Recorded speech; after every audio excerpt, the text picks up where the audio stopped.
நாட்டுக்கோட்டை நகரத்தார் சத்திரம் அப்படின்னு சொல்லிட்டு புக் பண்ணியிருந்தோம். இது எங்கள் அண்ணா வந்து அவங்க ஃப்ரெண்டு மூலிமா 3 months பிஃபோரே வந்து புக் பண்ணியிருந்தாங்க. வீடியோவில் பார்த்துட்டுருக்குறேன் இந்த இடம் தான் நாங்கள் தங்கின இடம். பார்க்குறதுக்கு கோவில் மாதிரியும் இருக்கும், மண்டபம் மாதிரியும் இருக்கும். அந்த கால வழிமுறைகள் எல்லாமே இப்போ ஜென்ரேஷனுக்கு கஷ்டமாக இருந்தால் கூட ஆனால் வந்து அது அதிக பலன் கொடுக்கும் அப்படிம்பாங்க. அந்த மாதிரி தான் நீங்கள் பார்க்கக்கூடிய இந்த இடமும். இங்கே நாட்டுக்கோட்டை சத்திரம் அப்படின்னாலே ரிக்ஷாமேன் கொண்டு எல்லாத்துக்குமே நல்லா தெரியுது. காலையில் டிஃபன், மதியம் லன்ச்சு, நைட் டிஃபன் எல்லாமே இங்கே அவ்வளோ சூப்பராக இருக்குது.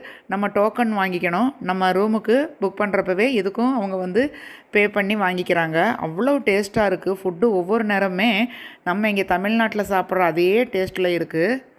இப்போ என்னுடைய சேனலில் காசி ராமேஸ்வரம் டூர் எல்லாமே இருக்குது. அதனால் மறக்காமல் சப்ஸ்கிரைப் பண்ணிவிட்டு பார்த்தீங்கன்னா அதனுடைய லிங்க் எல்லாமே நீங்கள் பார்க்க முடியும்.